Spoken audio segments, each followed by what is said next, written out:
Good afternoon, folks. It's a pleasure to be here. Thank you very much for inviting me. I'm so happy to see a lot of young, energetic faces. I'm going to structure my talk based on some feedback I got in terms of what you guys would like to hear. But before that, I thought I'd just take a minute to tell you what I do. He said that I head business development at Reliance. That is true. It's a very exciting role. It's about building new businesses.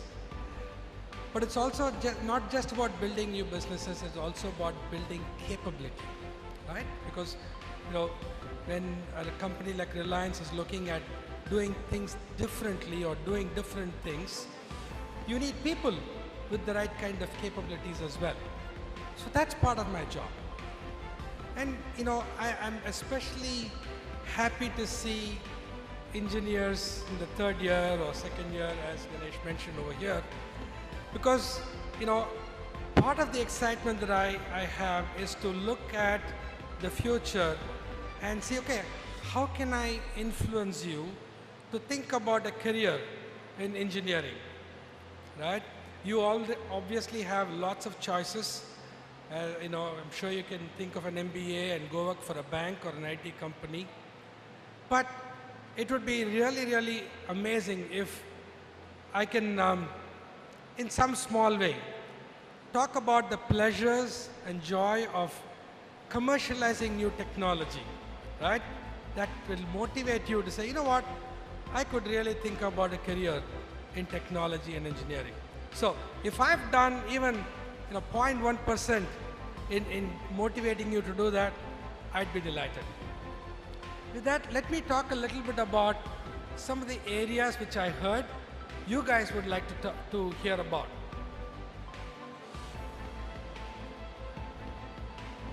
So these are some of the themes that I'll address: what it takes to go from concept to commercialization, what is required to look beyond the S-curve for innovation, some innovative business models. Okay. What does it take to go from concept to commercialization? As I explained before, this is pretty much the core of what I do, or what my team does, or what we do at Reliance. Before we talk about the process, I think it's important to set the context and the framework, right? Obviously, we do things with a certain purpose. So we need to understand what are the boundaries within which we have to work in. So in the context of building businesses, we have three simple rules that we follow, are the boundaries. A, it has to be a very large business, that it delivers a certain amount of revenue. Number two, it has to be in a meaningful time frame. We don't have all our life to go wait. We need to do this within a fixed amount of time. And number three, it has to be profitable. Right? This is the context of all businesses that we are looking to build. So when we look at these things, now where do you start really? Okay? Do you start with what people, I'm sure you will hear this a lot, map the unmet needs.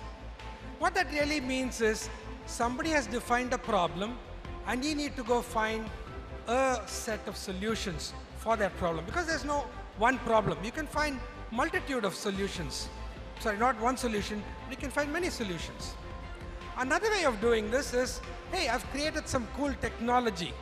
Now let's go see what problems this can solve. It really doesn't matter which way you start, but ultimately you need to find a set of solutions for a set of problems. That's essentially what you need before you can go start building a business. So the way I would like to do, this is my bias, right? One way is to say, okay, let me go figure out what products or solutions there exist. Now try to go figure out, can it really solve a problem that somebody would care about? Correct? So in the context of what we do, we go develop the application. Since you are engineers, you have a solution, But you need to go figure out how to deliver that solution to the market, right? In what context does that solution get developed and delivered to a customer? Ultimately, the customer is going to pay for it, right? So this is what we call application development. And what we then do is, how do you decide whether it makes sense or not? We call this prototyping. I'm sure as engineers, you go through your coursework, you have to go work in the lab, and you have to take that technology and go make it work in a particular environment. That is what I call in-market prototyping. Now, as you develop and prototype this technology, you will then quickly decide or determine, is there something interesting or unique about this? Because if you're doing something that somebody else has done, why? Right? Unless you have something very compelling, even if it's the same solution. Now, this something compelling is what we call a value proposition. Why would somebody buy from you and not from somebody else? So you need to determine what these value propositions are. They can be a very different performance, something that only your way of doing it can get it done faster, quicker, cheaper, any which way. Cheaper is also good, but cheaper cannot be the only thing, right? Because ultimately somebody may find a better way to make it even cheaper than you. So understanding what is the value proposition you deliver is going to be very important. Once you determine what the value proposition is, then you can decide, hey, what is the best way in which I can deliver this product or solution to the market? That is what we call the business model. Okay? Now, the objective is not to give you a lecture on business model, but as you go through this experience, you will determine what is the, sorry.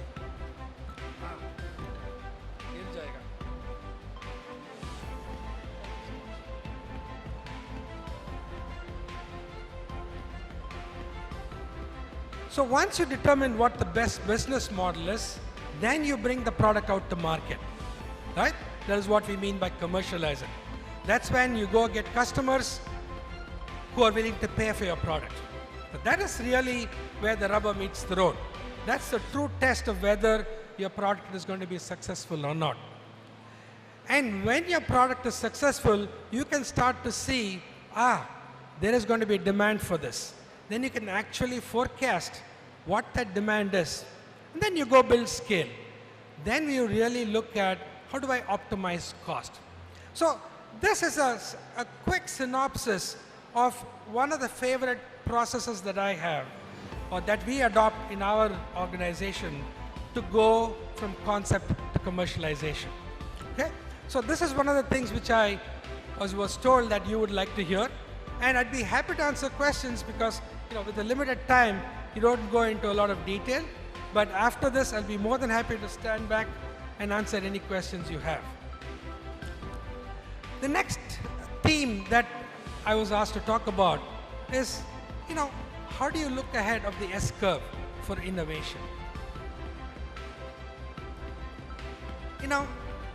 I've been commercializing or looking to commercialize new technology all my career, or 25 years. I can tell you there are more failures than successes. That's just the nature of the game. That's what our friends also talked about earlier. But for me, this has become a high.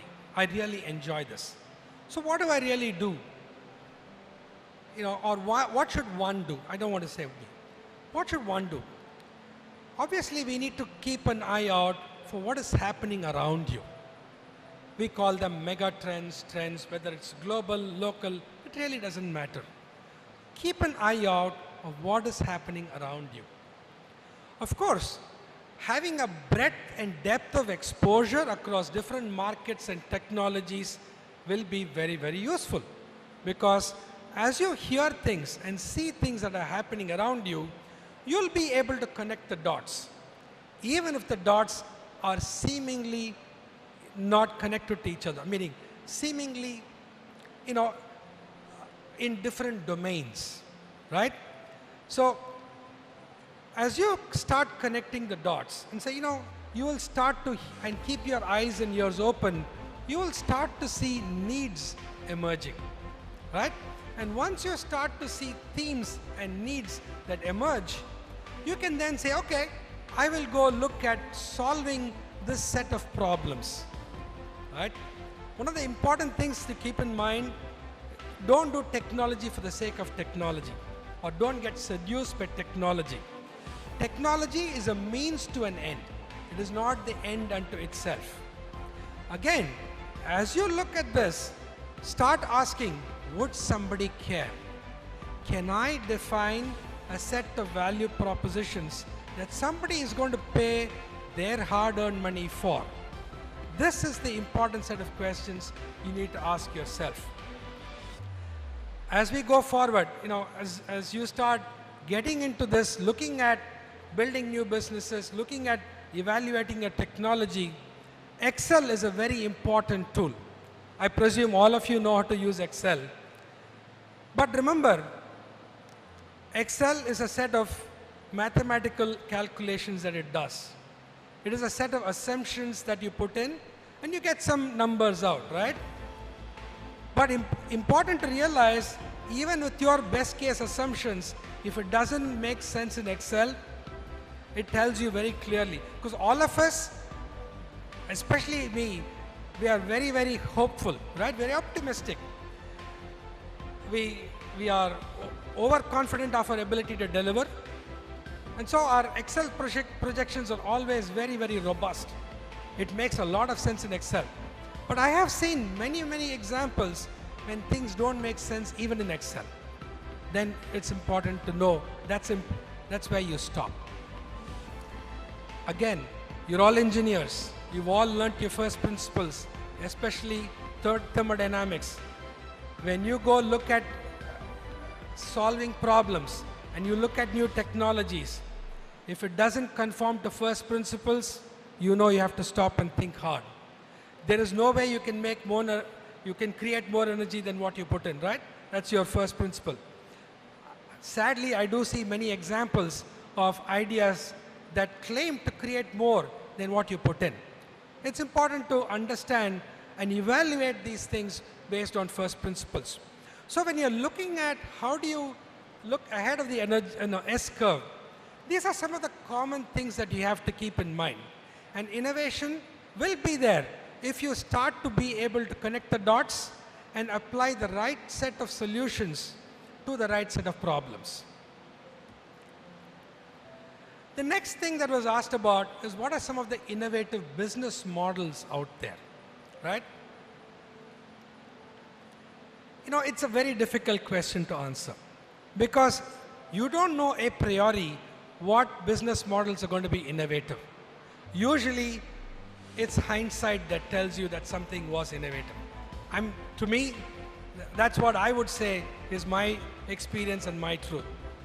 I can claim this is what I'm going to do, but until it is successful, you really don't know if it was innovative or not. It can be a good idea, but you shouldn't let that stop you from trying.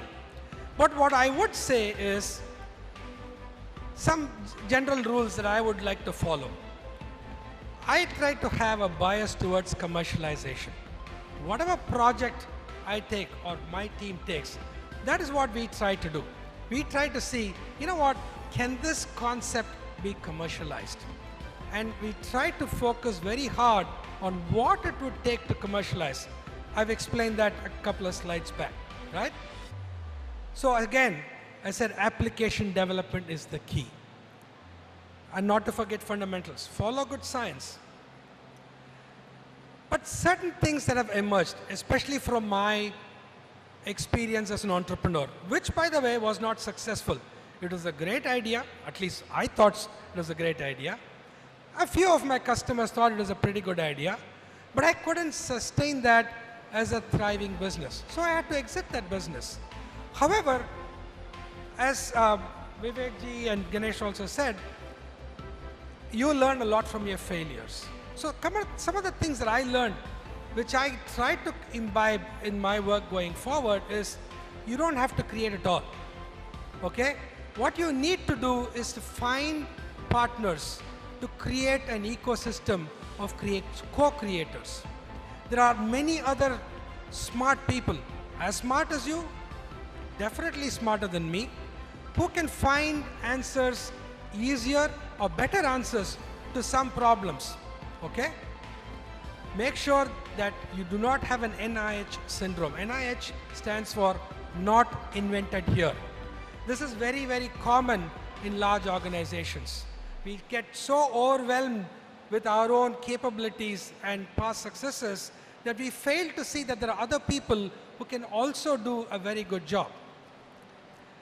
What I see more and more happening is that innovation happens at the intersection of multiple disciplines. It is not just about you being a great chemical engineer. Being a chemical engineer who's able to solve problems in biology, right? That can be very cool. You think about biometrics. Somebody can solve a problem of a, by the way, an example. Most people, when they have to monitor blood glucose level, have to put a small pinprick. Till today, the holy grail for diabetes management is a non-invasive technology for accurately monitoring your blood glucose level. Because if you don't monitor accurately, you can be way off on your medication, right? You don't want to do that. Only now some companies are able to overcome that problem. That is because it takes a whole lot of disciplines from chemical engineering, sensor technology, particle physics, believe it or not, all kinds of esoteric subjects to solve this simple problem. So the point I'm trying to make is, going forward, it's going to be more and more the intersection of different boundaries that are going to be important. We have to build a pipeline of talent, definitely looking outside also, because if you are successful, where are you going to get the next hires from? So building a pipeline of talent, especially outside your organization, and having models of collaboration with universities, and finding ways to engage universities to do work for you that are important for you are going to be important. But don't forget, as a business model, you owning that customer is the most critical thing, right? Because that is what that business is all about. I'll move on to what I think. This is just my opinion, right? I'm sure you ask 10 people, you'll have 100 opinions. My top 3 innovations, which I think, that's the caveat, what I think are going to make a significant impact to society.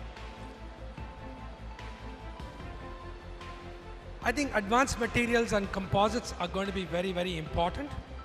As we see and hear about new materials, plastics have done a phenomenal job all this while, right? Over the last 50, 60 years, they've really improved our quality of life in ways that you probably cannot even imagine, right? If we used to do this exercise in my previous company. We sit in a room and say, okay, let's now remove all the things which do not have our products or any one of our products that are used to make this. And soon we were left with 4 bare walls, right? So plastics, I'm not just talking just about the ones that we make. The entire set of plastics have done a phenomenal job in improving our quality of life. But going forward, how do you get more out of that? Not just at a lower cost, but can I add a small amount of some, what I call foo-foo dust, that changes the performance of these materials dramatically? That I think is going to be very, very exciting going forward. Why? Because lightweighting is going to be a core theme that we will see in all aspects of life. I'll take automotive as an example. In the US, there are what are going to be called CAFE standards. CAFE standards basically reflect the average fuel economy of a company. Let's say Ford Motor Company has 10 different varieties of cars and they make 2 million cars.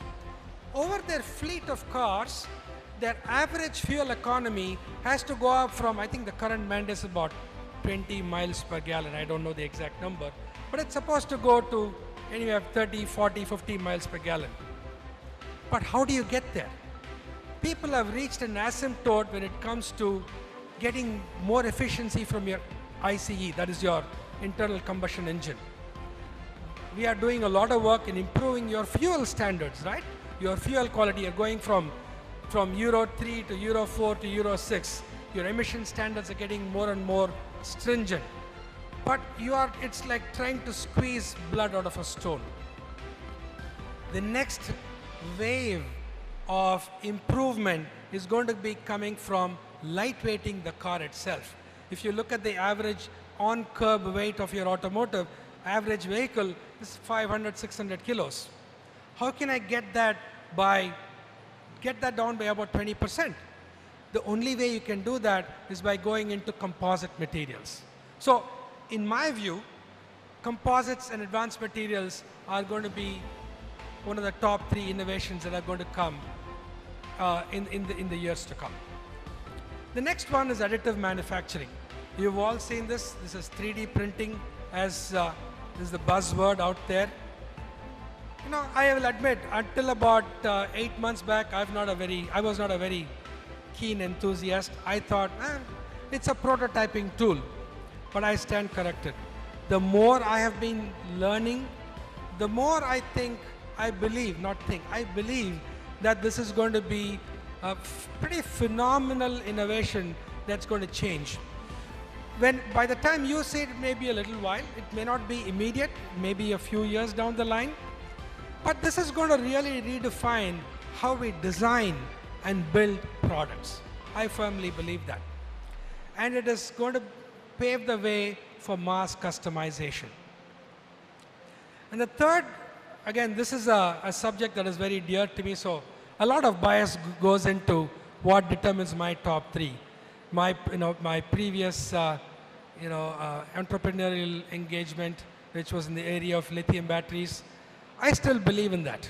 Even though my commercial venture was not successful, I certainly believe that finding holistic solutions to energy storage is going to be very critical, especially in a country like India. We are so far behind meeting our energy demands, and even if you grow at 5-6%, your energy requirement is going to be at least 5 or 6%, right? So if you look at our installed energy production, that's far behind demand. So on-demand energy, when you need it, where you need it, especially in this connected world of ours, is going to be very, very critical. So if you look at your mobile devices, with us, with the new telecom service providers streaming in entertainment, you really don't want to be caught with your battery dying down just when it's the last ball and India needs a 6 to win. So think about that. There was another question that talked about how do you address commoditization. Quickly going through, the value proposition is the key, right? If you do not have a unique value proposition, somebody else is going to come and copy you very, very quickly. So the value proposition can be in the form of a performance advantage, a very unique design that you own, having a solution mindset instead of just here is a different product. But if you think about how the product is used and provide a solution for the context of that product, that's going to give you significant advantage for you to be able to have intellectual property. That is going to be a key differentiator. And by intellectual property, I don't mean only patents. Patents are a means of protecting intellectual property. There's much more to intellectual property than that. I've talked about having business models, innovative or not. As I said, it's more of a rear view mirror kind of thing. At the end of the day, can you truly have competitive, sustainable competitive advantage? That is what is the key to ensure you do not get commoditized very quickly. Because if you are just the lowest cost to serve, odds are somebody else will find find a way to make it cheaper than you. With that, I'll conclude by giving a few examples of how we put all of this into work, into action at Reliance. We'll be coming up with a new product called Relwood. It's a sustainable alternative to wood. It is a new material that we've developed based on our own family of materials. It's going to be 100% water and termite resistant, fire retardant, so it's a pretty cool product. How successful it will be? Remember, the market is going to determine that. We also look at sustainability as a key theme, right? We are working on using our materials. How can I replace asbestos? Because asbestos is a health hazard, because it's these small fibrils that are pretty micron size. They go into your respiratory system and they cause a lot of problem. India, unfortunately, is still one of the few countries where asbestos is used in a large scale for building, in the building industry. We are figuring out ways of converting PET. We already collect a lot of these PET bottles and convert them into useful products. We are looking actively at innovative ways of managing waste plastics, because we want to be part of the solution, right? And we are looking at additive manufacturing in a big way. How? We are still figuring out where the value is. Remember, until I can find a compelling value proposition, nobody is going to pay me for it. So right now we are learning by doing. We'll see what the future holds. So I hope I've given you some indicators of life that can be pretty exciting as an engineer, because you are going to be able to find ways to commercialize new products. Because I can tell you from Reliance's perspective, we will continue to be making our polyethylene or our polyester, but we are looking actively to bring new products, and we need people like you, enthusiastic, passionate, looking to commercialize new products. Thank you.